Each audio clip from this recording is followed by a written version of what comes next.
पिछले वीडियो में हमने सरकार से जुड़ने की बुनियादी बातों पर चर्चा की थी। अगर आपने वह भाग नहीं देखा है तो पहले उसे जरूर देखें। इस भाग में हम अधिकारियों से बेहतर संबंध बनाने के कुछ सुझाव जानेंगे। यह वीडियो मयंक लोधा के अनुभव पर आधारित है, जिन्हें सरकार के साथ मिलकर काम करने और विकास सेक्टर में काम करने का लंबा अनुभव हासिल है। तो आइए वीडियो में सबसे पहले जानते हैं कि अधिकारी से मिलने से पहले आपकी तैयारी कैसी होनी चाहिए। सरकारी दफ्तरों में दस्तावेजों की बहुत अहमियत होती है, इसलिए जब भी किसी अधिकारी से मिलने जाएं तो अपने काम से जुड़ी हार्ड कॉपी जैसे वार्षिक रिपोर्ट, अनुमति से जुड़ा पत्र और संस्था की गतिविधियों का संक्षिप्त ब्यौरा साथ जरूर रखें। ध्यान रखें कि सरकारी अधिकारी अक्सर बहुत व्यस्त होते हैं। उन्हें लंबी बातों से ज्यादा सीधे मुद्दे की बात समझना जरूरी लगता है। इसलिए एक छोटा सा प्रेजेंटेशन तैयार करें जिसमें साफ साफ लिखा हो कि आप क्या करना चाहते हैं, क्यों करना चाहते हैं, कैसे करेंगे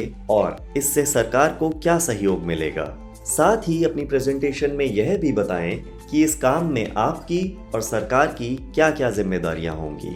सरकार में फैसले तुरंत नहीं होते, क्योंकि हर बात की अच्छी तरह से जांच की जाती है।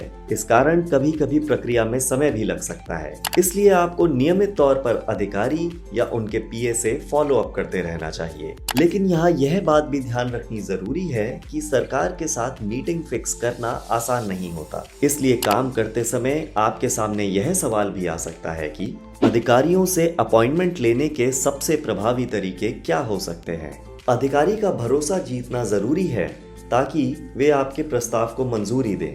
अगर आपकी जान पहचान में कोई अधिकारी को जानता है तो आप उनकी मदद से अपॉइंटमेंट ले सकते हैं। आप ईमेल जैसी ऑनलाइन विधि का भी उपयोग कर सकते हैं। एक अनुमति पत्र तैयार करें और उसे पीए के जरिए भेजें, जिससे मीटिंग फिक्स करना आसान हो सकता है। पीए के साथ अच्छा रिश्ता बनाकर न केवल अधिकारी से मिलना आसान होता है, बल्कि वे आपको गाइड भी कर सकते हैं। अब जब आपने अपॉइंटमेंट ले लिया है तो अधिकारियों से मीटिंग के लिए ये टिप्स जानना ना भूलें। जब आप अधिकारी से मिलने जाएं तो यह ध्यान रखें कि सरकारी बैठकें कभी कभी समय से बदल सकती हैं, इसलिए धैर्य रखें और हमेशा थोड़ा ज्यादा समय लेकर चलें। इसके अलावा ध्यान दें कि ऑफिस का माहौल कैसा है और अधिकारी का मूड कैसा लग रहा है। उनके समय या रुचि के अनुसार अपनी जानकारी को संक्षिप्त और विस्तृत करें।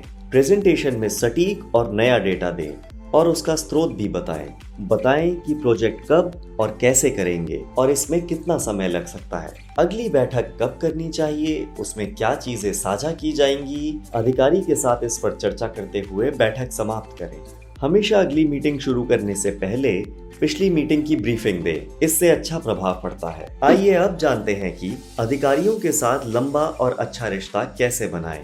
अधिकारी को अपनी संस्था के कार्यक्रमों, चर्चाओं और टीम के साथ बातचीत करने के लिए आमंत्रित करें। साथ ही उन्हें संस्था में फील्ड विजिट करने के लिए आमंत्रित करें तथा फील्ड में आने वाली तमाम चुनौतियों पर उनकी प्रतिक्रिया लें। जब भी बैठक हो, उनके साथ समय समय पर अपनी संस्था के काम की जानकारी जरूर साझा करें। उनके साथ न्यूज़लेटर या वीडियो बाइट्स के रूप में फील्ड की कहानियां साझा करें।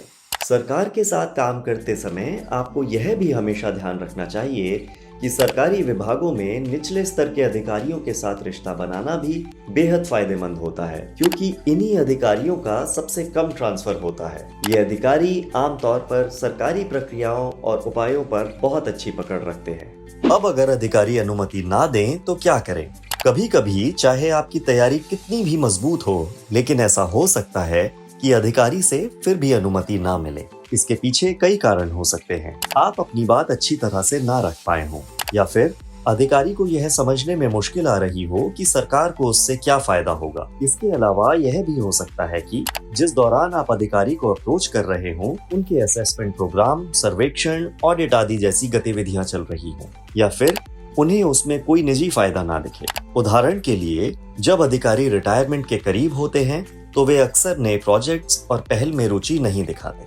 इसके अलावा यदि आपको किसी जिला अधिकारी से अपने सर्वेक्षण या कार्यक्रम की अनुमति ना मिले तो आप जिला कलेक्टर के पास जा सकते हैं। अगर वह आपकी मांग से संतुष्ट हों तो संभावना रहती है कि आपको उनसे ही अनुमति मिल जाए। यह बिल्कुल जरूरी नहीं कि ये सभी टिप्स आपके लिए काम करें, लेकिन अगर आपकी तैयारी मजबूत होगी तो इससे न केवल सरकार से अनुमति मिलने की संभावना बढ़ेगी, बल्कि सरकारी अधिकारियों से आपके रिश्ते भी मजबूत होंगे। अगर आपको यह वीडियो मददगार लगा हो तो इसे अपने साथियों के साथ जरूर शेयर करें। ऐसी ही जानकारी पाने के लिए चैनल को सब्सक्राइब करें और बेल आइकन दबाना ना भूलें।